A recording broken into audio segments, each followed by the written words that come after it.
Good evening. Thanks for joining us. Drones or no drones in our police departments? That's been a question in the Twin Cities for the last few years.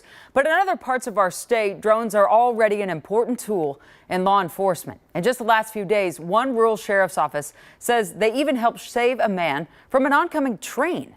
This rescue played out in Renville County on Friday morning. It started with a car crash just a mile west of the town of Sacred Heart. But that is not where any of this ended, which is where the drone and Kent come in.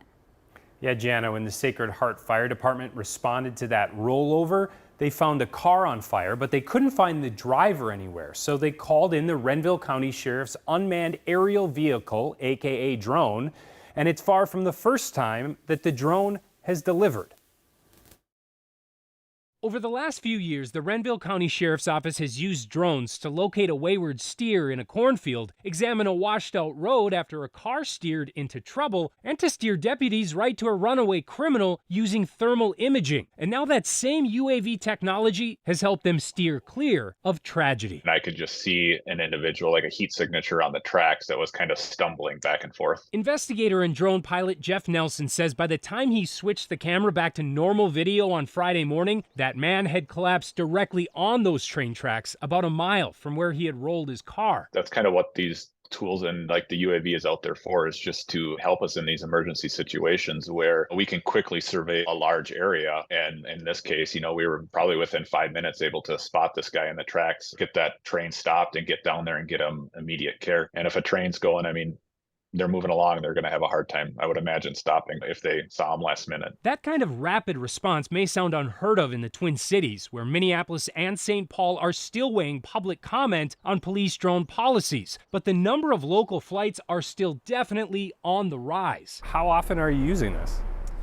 Well, in the last 3 months, we've had just over 50 deployments. New Brighton Police Sergeant Matt Farmer says his most recent deployment happened just before we arrived this morning. Looking for an autistic juvenile male that had wandered away from his dad. New Brighton's drone division just went airborne at the end of this March. And while many of their neighbors are still weighing public comment, he says it hasn't stopped them from calling on them for air support. We've been to St. Paul, Maplewood. We've gone a little bit into Anoka County with Fridley and Columbia Heights, assisting those agencies on different search activities. What would you tell the public who are maybe concerned or at least want to be cautious? I understand the concern. I think some folks have this concern that Big Brother is going to be out there looking into their windows, flying over their yard for no reason. When we did our public comment period, we had some of that, but we laid out what our program is going to do. There are certain provisions in state law that tell us what we can and can't do. And they've also gone a step further and posted monthly flight logs to their public website. And that's not required by any kind of law, but that's just what we wanted to do to be transparent with the community. Well, I would say do your research. If nothing else, talk to your local department to see how they are using it, because in our experiences, when we have been out and about and talking with individuals and they have some questions and they are genuinely concerned, that quick 1-2 minute conversation really alleviates all those stressors. And more than 5 years after first deploying in Renville County, Nelson says the work also speaks for itself. It's not there to intrude on people's privacy. Truly our goal with these is to help people in a time of need. It's being able to get up, get in the air, and quickly survey a large area and get these people help that they might need.